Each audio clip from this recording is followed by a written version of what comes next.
There are symbols we see all the time, but do we really get them? Today, we're diving deep, and I mean deep, into one of the most powerful and, honestly, overlooked of these, the pelican. Yeah, we know it's a symbol of sacrifice, but its real meaning? Well, that's a profound mystery of inner transformation. I mean, that image is just so visceral, isn't it? A bird literally piercing its own chest to feed its young with its blood. But this isn't just about being a good parent.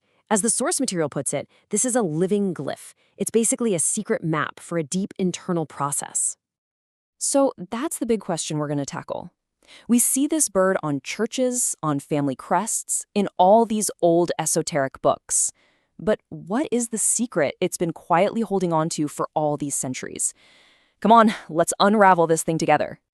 Now, the pelican's story as a symbol didn't just pop up out of nowhere. Oh no, this is ancient stuff. We're talking late antique bestiaries, these amazing old collections of animal stories, and the Christian text, the Physiologicus, which was all about giving moral and religious meaning to the natural world. And its meaning has really morphed over time. Back in late antiquity, it was all about resurrection. Then, that idea got picked up in the Middle Ages and became this go-to symbol for Christ. But then, during the Renaissance, the alchemists and Rosicrucians looked at it and thought, wait a minute, there's something more here, a deeper, secret meaning hiding in plain sight.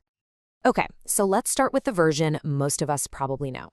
Out there in the public eye, the pelican is the ultimate icon of self-sacrifice, and it's tied directly to Christian beliefs. And the connection is surprisingly specific. The old legend says the mother pelican brings her young back to life after 3 days, which lines up perfectly with the 3 sacred days of Easter, the crucifixion, the entombment, and finally, the resurrection. It's that powerful link that really cemented the pelican's place in all that sacred art. And once it was established, it was everywhere. I mean, from these incredible illuminated manuscripts like the Northumberland Bestiary to the breathtaking stained glass in Chartres Cathedral. You'd see it carved in stone and even used on the coats of arms for the Corpus Christi colleges at Oxford and Cambridge. And Corpus Christi literally means the body of Christ. So the Christian meaning is right there on the surface. It's powerful, it's public. But you know what? That's what makes it the perfect hiding place. What if that surface story was just a veil? What if this image of sacrificing for others was also a secret diagram for an intense, inward kind of work? And that brings us to the alchemists. For them, the pelican wasn't just a bird. Nope, it was a piece of lab equipment and a symbol for the most secret process of them all, the transmutation of the soul itself. Okay, to really get this, we need to learn a key alchemical term, cohovation. In a real laboratory, a pelican was this special glass container with a curved neck. It let a distilled liquid flow right back into the main chamber, so it could be boiled and distilled again and again and again. The whole point was purification, to strip away everything but the pure essence. And right here, this is the secret. That glass vessel was a metaphor for the soul. The human heart, that's the closed container. Our life experiences, the good and the bad, that's the substance inside. We distill it through suffering, through reflection, over and over. And the end result isn't some magic potion, it's wisdom. It's what the alchemists called soul substance. So you see, the really crucial point here is that the sacrifice isn't a loss, it's actually a creative act. It's the very process that the alchemist, or anyone on a path of self-development, uses to purify their own being and become something more. This whole idea takes us right out of the lab and straight into the human heart.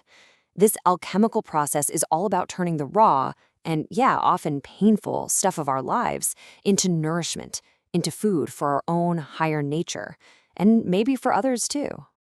So that blood is the absolute key to this whole thing. In this hidden meaning, it's not physical blood at all. It's the essence of our experience. It's the wisdom you earn from getting through a tough time, the compassion that's born from your own sorrow, all of it distilled and purified until it practically glows. And what does this soul substance feed? Well, according to these esoteric traditions, it actually feeds the growth of totally new, higher abilities. We're not talking physical organs, but powerful organs of spiritual perception, true imagination, real inspiration, and deep intuition. This is exactly why the pelican became a kind of secret symbol for what they called scholae lucis, or schools of light, Now, these weren't like colleges you could enroll in, they were hidden traditions. And in these schools, wisdom wasn't taught from a textbook, it was transmitted directly. The teacher, acting as the pelican, would feed the student with their own distilled life essence, and in doing so, awaken that same potential from deep inside the student. And now we get to the final layer of this whole mystery. And this is where we find out the pelican isn't working alone. Its secret inner work is deeply connected to another, even more famous mythical bird, the phoenix. You see, in alchemy, the great work, the magnum opus, happens in 3 main stages. First up is Negredo, the blackening. That's the breakdown of the old, rigid ego. Then comes Albedo, the whitening. This is all about purification, washing away all the junk. And this is the pelican's territory. Only after that can the final stage happen, Rubedo, the reddening, the glorious rebirth. The pelican is the albedo phase. It's lunar, it's inward, it's that quiet, difficult sacrifice of purification. It's the prep work. The phoenix? That's the rubedo. It's solar, it's outward, a blazing, radiant resurrection. But here's the thing. You can't have one without the other. They are 2 phases of the exact same incredible process. And that right there is the ultimate secret. The pelican is all the hidden internal work that makes the glorious external rebirth of the phoenix even possible.